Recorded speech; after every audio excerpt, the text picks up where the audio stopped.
Yeah, I mean, we got my man Bouncer in the building, man. What's going on, brother? I'm good, man.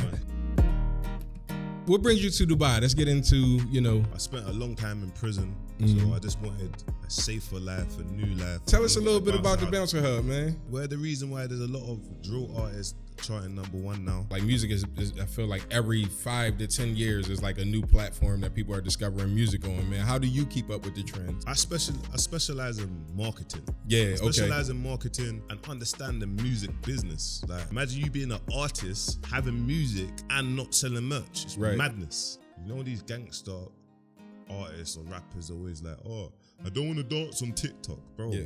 He's an artist from the streets. He don't dance on TikTok. Welcome to AudioSwim Podcast, home of the music hustle. And today we got a very special guest, a legend in this music industry thing. Yeah, I mean, we got my man Bouncer in the building, man. What's going on, brother? How are you, my bro? I'm good, man. Yeah, I mean, good to have you, bro. Thank you, my bro, man. How are you? I'm good, man. I'm busy, good. Alhamdulillah. Yeah, I'm trying to be busy like you, bro. Man. I'm trying to, yeah, man. Busy. Since you took over the studio, I see you. A lot of talented big artists has just been here. Yeah, man. We've been trying to rock out, man. You know, make sure you book your next session at Wave Sound Studio. Come on, man. The best studio in DXB. There we go. There we go. So how you living, man? What brings you to Dubai? Let's get into, a little about what's happening there. So what brings me to Dubai? I spent a long time in prison, so I just wanted a safer life, a new life. I wanted to build up an infrastructure. Obviously, and the UAE is the place to be. Yeah, first safest country on earth, I think. You know what I mean? I know Abu Dhabi is the first safest city, and I think UAE in general is second safest country on earth. Yeah. You know what I mean? So you're in the right place for that, man. You're in the right place for that. Yeah, man. You know what I mean? How you enjoying it so far, man? Love it, man. Love it. Yeah. Hospitality, the quality of life. Right. How can you be down when you go outside and you just look at the beautiful buildings? Do you know what I mean? Palm trees, sun, you know what I mean? You don't got to worry about none of the drama, And you're connected with people like yourself and other like-minded people, and how we connected is straight away. Like, everyone's just willing to help each other. Just contact and that. No one's not looking to gatekeep. Yeah, man. Yeah. And I mean, not yet. They'll get there. I've been here for 10 years, so you know what I mean? But what I will say is a lot easier. You know what I mean? Than anywhere else in the world. You know what I mean? 100%. So you're in the right place, man. So you in Dubai now. You living the dream. The Dubai dream. Yeah, man. You got the Bouncer Hub gear on. You know what I mean? Tell us a little bit about the Bouncer Hub, man. The Bouncer Hub is started from, obviously, Bouncer being the music manager in the UK. Yep. I started when drill music, they said it will never chart. It will never be anything. Right. So I was the first artist I was the first manager to manage an artist to chart a top 20 drill song independently. The artist is called DigDat. You hear that? Independently, you get me? No advance, no nothing. Yeah. And we opened up doors, you get me? Mm-hmm. We're the reason why there's a lot of drill artists charting #1 now. Word. And obviously DigDat, we done some amazing things. So but along the way, when you're from the streets, you spend how long in prison, you come out, you don't really know the business side of music. Right. Obviously, and sometimes when you're doing business with record labels, a lot of things can get a lot, and people can whisper into artists' ears, and all of a sudden there's a breakdown of communication. Yep. And money turns everyone evil. Yeah, man. No, I get it 100%, man. So how did you overcome that? How did you?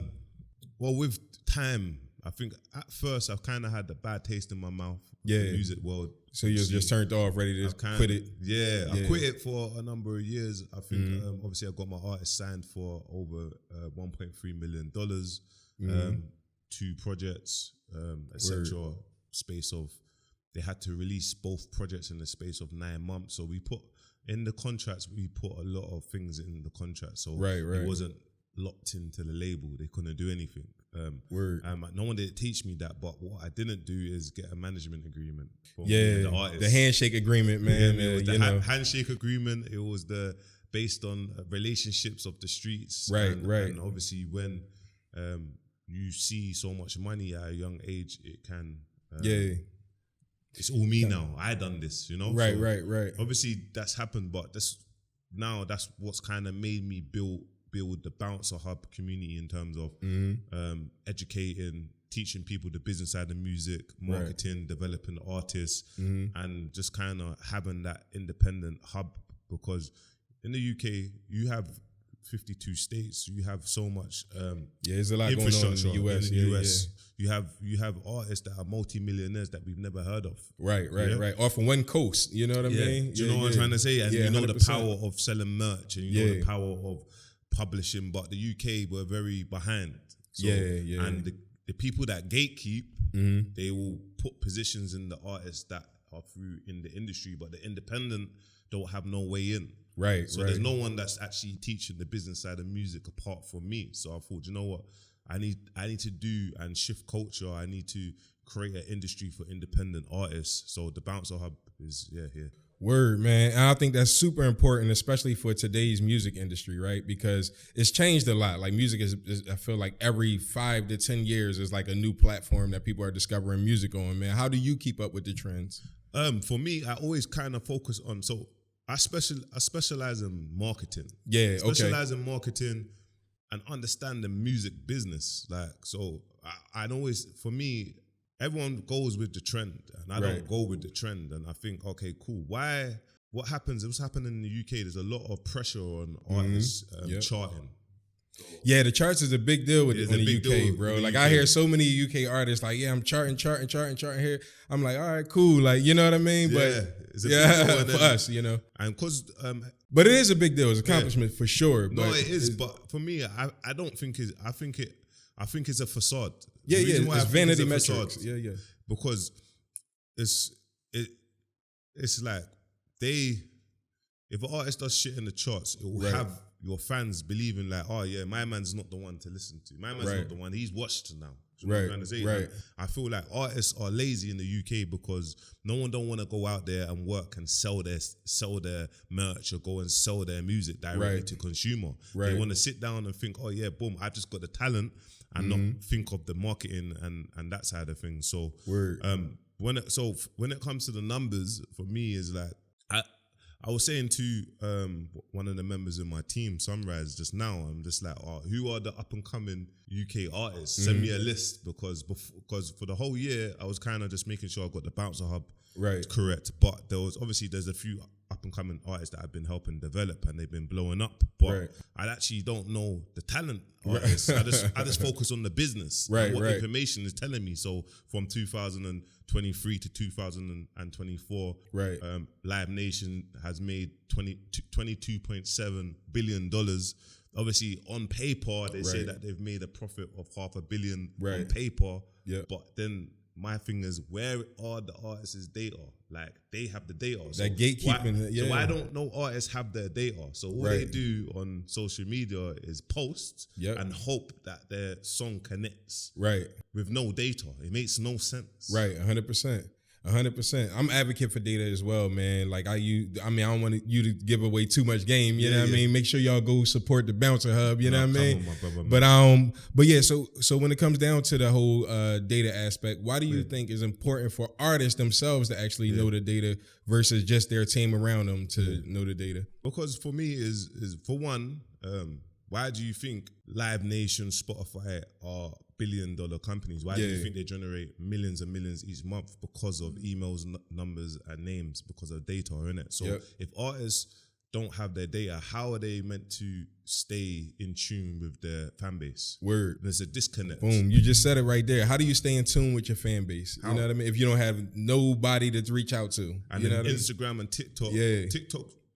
Instagram makes it a lot harder. They're always changing the algorithms. They will show you to 10% of their your following. Now they're changing. Now they're doing some next new feature that you can post the reel, but it won't go to your following. You can see how the reel performs. Like the trial reel. Like a trial reel. Do you know what I mean? But and then TikTok is hit and miss. It's like whatever post connects, that will connect. But I do prefer TikTok. But it's just one of them ones where it's like, if you don't have data, if you don't have thousands or even hundreds of emails, numbers, and names to your fans and staying interacted with your fans and building communities, how are you meant to grow, make revenue? Because everyone in the UK has this mindset of, 1 million streams is $4,000. But I have this mindset of 100 100 hoodies at $40 is $4,000. Right. So which one are you going to get to first? Yeah, right. I agree wholeheartedly, man. Get to that hoodie money. You know what I mean? Yeah, you know, and people don't understand the power. This is why you have a lot of people that have clothing brands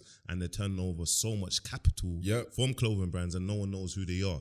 Imagine you being an artist, having music and not selling merch. It's madness. Yeah, man. Nah, big respect to that, bro. Like, and you right on the money, man, because you know, merchandise sells way more than streams, way more. You know what I mean? 1 million people is way harder to find than 100 people. You know what I mean? Do you know what I'm saying? Yeah, man. So when you building your community, you as Bouncer, when you build your community, how difficult did you find it to connect with artists, like your fan base, not artists, but you know your target audience? I think for me, for the past 6.5 years, from obviously coming out of prison, everything that I've done, I was more ahead than all the other music execs or all the other business people, because I built a personal brand.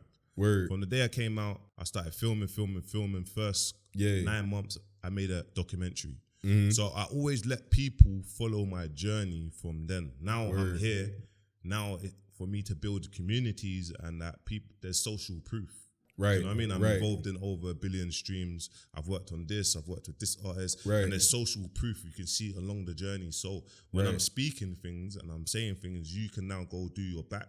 Right. You can do your check and you can see that I'm actually the person that I'm saying I am. Yeah. You leading by example. You know what I mean? Leading by example. You're showing proof. You're leaving footprints so people can follow that, you know, follow that blueprint. Yeah, man. A little bit off brand, bro. How did you get the name Bouncer, man? I've always been big. So I remember when I was from school, my friends were just like, oh yeah, your name's Bouncer. Like you're just big. Like I was bigger than everyone. Do you know what I mean? So that name just kept with me. But when I was younger, involved in gangs and that, people used to call me Younger Zedda. So big shout out to Zedda. So that was like that. My older was a person called Zedda, and so he's the OG. Yeah, he's the OG. You get me, big bro. So, but yeah, Bouncer was just a nickname, and then obviously it just carried me, and this is my name now. Were you involved in sports at all? Yeah. So funny enough, so obviously in the music world, COVID hit. Yeah. Then built a boxing platform. Do you know what I mean? So built an energy drink, a boxing platform, and then obviously and then when we was putting on regular shows, we was using music artists. We had an artist called Quengface, drill artist.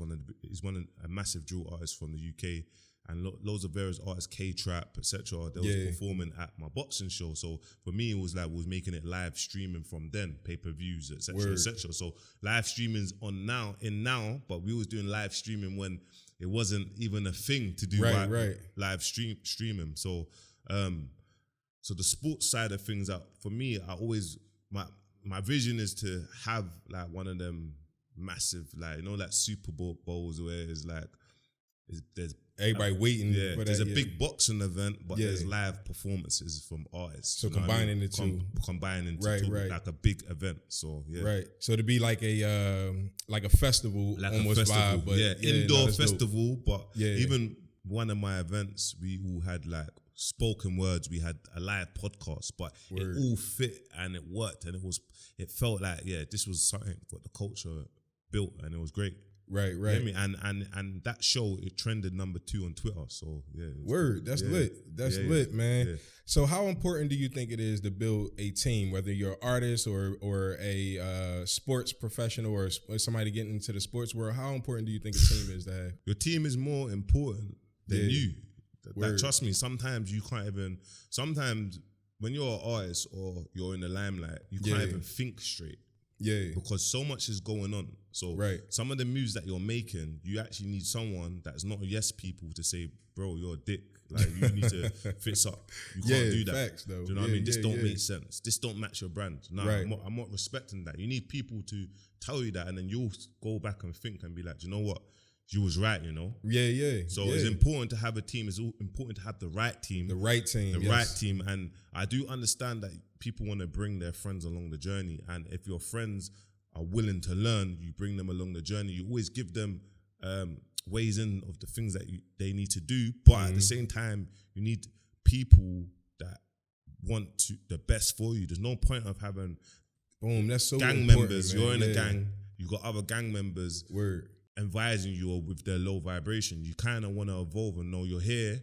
You're trying to bring them through and trying to make them see different parts of life. Yeah. But you just need to have people that just want the best for you. Yeah. And you got to remember as well, man, everybody can't go. You know what I mean? Like, no matter how much of the best you want for somebody else, man, everybody can't go. But you're going to lose friends along the journey, man, naturally. It's part of it, right? It's part of it. Yeah, when you start growing and you start progressing, obviously people start getting scared because they're comfortable with you being on that level. Now you start meeting new people, leveling up. They're like, yo, you switched up on us, man. Like, you get me? You start feeling that. But you put in the work, and that's what you got. You can't be scared to level up. You know what I mean? You can't be scared to lose friends, man. You know what I mean?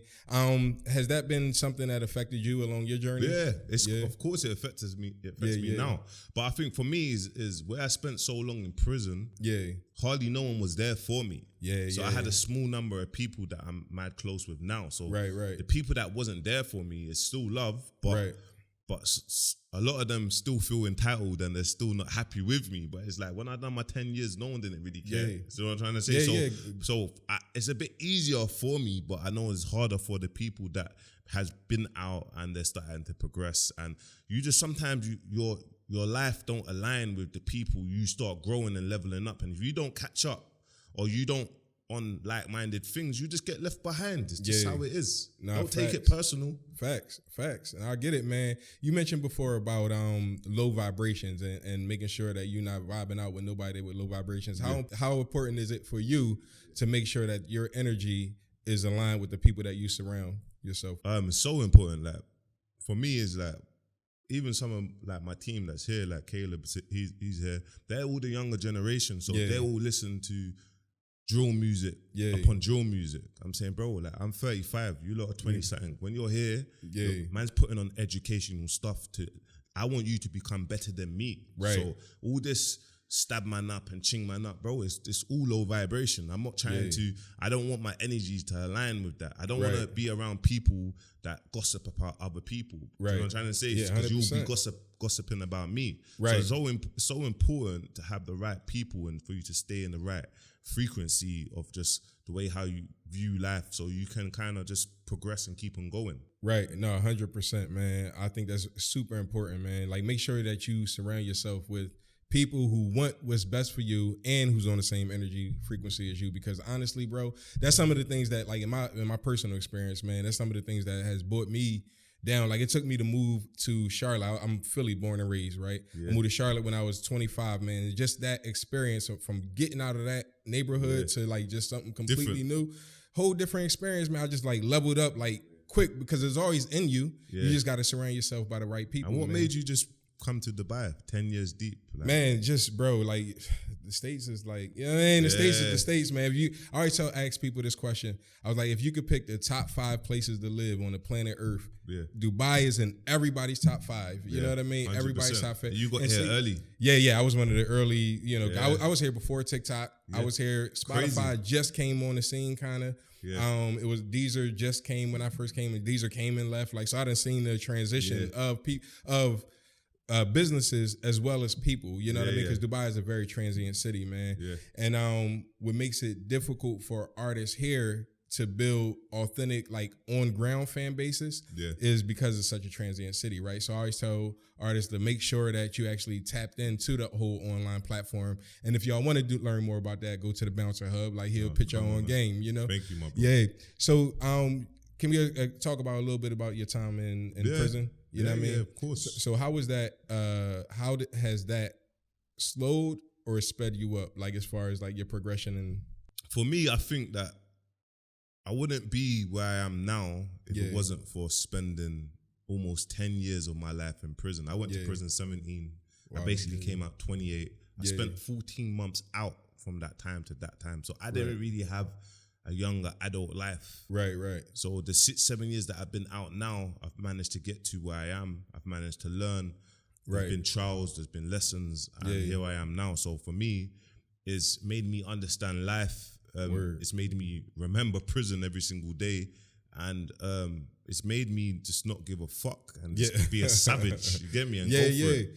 Yeah, no, it does take a different type of energy around, because you feel like you know, while you're in prison, and you feel like you lost time. So when you came out, you just got super hard. That's and you surpassed so many people who's actually like have all of this time free. You know what I mean? That's what it is. The drive. Not everyone. When people come around me, and my work ethic is like, you're not gonna outwork me, and I'm gonna work smart. I'm not gonna work hard. I'm gonna work smart. So. Yeah, man. I wouldn't change it for the world. I'm grateful, and I'm grateful for the position that I'm in. If anyone said to me, "Oh, in 6-7 years' time, you're gonna live in a villa, live in Dubai, you're gonna be around your team," I'll be like, "That's not possible." Right. Yeah. So anything is possible, man. You just got to put your mind to it, right? Yeah. So now, with the Bouncer, well, maybe outside of the Bouncer Hub, are you working with any artists specifically, like that you like, you know, putting your own time, energy? Yeah, I'm working with a number of artists, but there's one artist that I've been working with since August to about December, January, and there's an artist called Siru. So, yeah, shout out to Siru. Yeah, man, SIRU, and obviously Siru's. He came out of prison, just like he came out of prison, 2 firearms, obviously come home, trying to change his life. Yeah. Obviously, he's been a musician, but he started taking music serious. Yeah. And obviously, when it comes to the marketing side of things, obviously, I kind of focused on the marketing. Big shout out to his manager, Jivy. And we managed to get him from 500 monthly Spotify listeners to 100,000 monthly Spotify listeners in 90 days. 90 days? Yeah, with three songs. Yeah. And it's based around TikTok. Everything was based around TikTok. Yeah. Certain digital ad strategies. And you know, we always have this, you know, these gangster artists or rappers always like, "Oh, I don't want to dance on TikTok, bro." Yeah. He's an artist from the streets. He don't dance on TikTok, bro. Right. He's smashing it. Do you know what I'm trying to say? So yeah, man, that's one of the artists that I've been working on. But I've been kind of developing quite a lot of artists inside. Obviously, the Bouncer Hub, and obviously we've managed to get even another artist, a Turkish artist called Free Ren.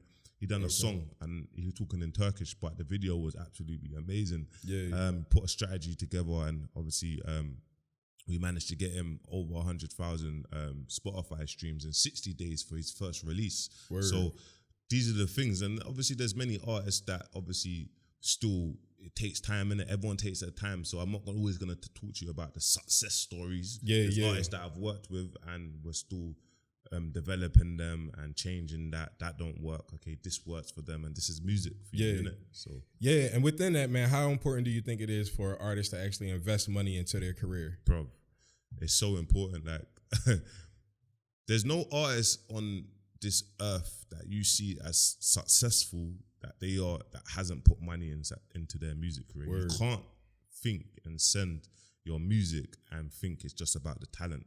AI creative is here. There's thousands of jobs. People from the labels, Exec's been laid off because the machines are telling is about the numbers. This is what's happening. This is how much videos. Okay, it's time for you to reach out to this person to sign them from now. A&Rs are not going online to scout talent no more. So you better wake up or just take music as a hobby and just understand you're going to keep on losing money if you don't. If you're going to keep on losing money if you think you're going to put over budget music videos and be like, "Oh shit, yeah, this is gonna blow up." You have to invest your money in the right areas. Nah, facts, man, facts. I tell artists that all the time, man. I just recently released a book. It's called The Music Hustle, you know, and it's a playbook for independent artists to actually, like, you know. Can we get the link to it? Oh man, it'll be on this link, you know, when we post the video, but it's on Kindle, it's on you can order the paperback, Amazon, anywhere you can find your music books is on and it's just an independent playbook that, you know, independent artists can learn how to monetize not just their music, but like you say, you know, you got your merchandise, you got your live shows, you got, you know, even getting their business straight, like as far as publishing and, you know what I mean, contracts, making sure they're not with the right, you know, the wrong people. You know what I mean? So yeah, bro, like, you know, it's a lot of people that just think that music is luck. You know what I mean? Yeah. Music, luck is a part of you being a global musician. But it ain't no luck in the grind. No, you know what I mean? You just gotta hustle. No one don't see the hard work. They just see the results. No one don't see, it took this person 8 years to get to where they are now. They just see now this guy has to be an industry plant or this. Do you know what I mean? And obviously with America, I know is big. There's industry plants and there's not. Do you know what I mean? But in the UK, it's not as common. Do you know what I'm trying to say? So people can't fathom the success of an artist, and they just say, this guy's an industry plant. Yeah, man, we get that a lot, man, in the States. But I feel like outside of Four Bats, I'm gonna name drop a little bit. Outside of Four Bats, it hasn't been too many industry plans that I know of, because I know a lot of artists who actually put in a lot of work, man. I mean, there is, you got some, of course. people, but that his rise to the top has been like, what the, came out of nowhere, man. So who in the UK right now do you think is more of the next generation from a business side of things, not from like an artist side of things? Like, do you are you paying attention to what's happening in the business scene there? There's a few people that I think is the next generation for business side of things. Obviously, you got UK Rap Numbers as a page. You don't really put his face to it. You got UK Laughs. He's on Snapchat. He breaks down a lot of things. He's great. You got Made You Think. I'm not sure if you know Made You Think. He's another page. I see I follow. But he started. So there's the business side of things, and obviously you got Finesse Forever. I haven't forgot Finesse Forever is very powerful. So regarding all four of them, for me, I look at them and I think culture. Yeah. That there's no gatekeeping there. And one more that's very brand new, they're called Unexpected Media. So watch out for them. But they're the five that I value. And Tanks. Oh my God, I forgot Tanks. So there's a YouTuber called Tanks. He used to be an artist. Yeah. And obviously now he's like the DJ Academics. Okay, gotcha. But I see him, he don't give a fuck. He don't care about the industry, but he tells you how it is. He tells, but we need more people like Tanks, because if there's not a medium, then everything sways to the industry, and then they dictate of what's going on. Right. And this is the world of 2025. Content creators are here to take over, like in terms of their views on things is going to be more powerful than just blog pages. Right. You know what I'm trying to say? 100%. So it's just one of them ones. So yeah, man. Being as though you was there from the beginning of drill culture, bro, until right now, and like you see the impact that it made globally now. You know what I mean? It became a global phenomenon. Yeah. How proud are you, bro? No, I'm proud. But one thing I would say, because it's so mad, I wasn't there from the beginning of drill, but I was there from the beginning of mainstream drill. Because we took it to another level. Right. We made it with DigDat, most drill artists had masks on their face. We made it cool for drill artists not to have masks on their face, to reveal themselves. We looked at the bigger picture. Now we got K-Trap doing all these collaborations with Louis Vuitton as a drill artist. So we would have never, you get me? And to be honest, I don't think he would have ever been able to get a collaboration with Louis Vuitton if he still had a mask on his face. Yeah, no way. So that's how far we've gone, and we need to champion the people that we've got inside our community. Do you know what I mean? And there's so many artists that's doing amazing. Yeah, 100%, man. So what advice would you give for anybody that's watching this podcast or listening to this audio version of this podcast? What advice would you give to them? The advice that I will give is to stop making music videos for now. Yeah. Make short form content, pump it out a lot on TikTok, make free short form content from your iPhone or from your Android phone, and stop spending most of your budget on long form content right now for music videos. Build up your fan base, and then down the line make long form content for music videos. So save the costs, put your money into Meta, digital ads, drive people to streaming your song, and then obviously do authentic short form content. That's on TikTok now. On Instagram, obviously make a bit more short form content, but that's a little bit more professional. Put meta ads on, get me, and see how they perform. Now, if you had 20 short form contents and you spent the same budget that you spent on the long form content, and you will get more results on the short form content than the long form content. Word. You see that game he dropped right there, man? Y'all better tap in.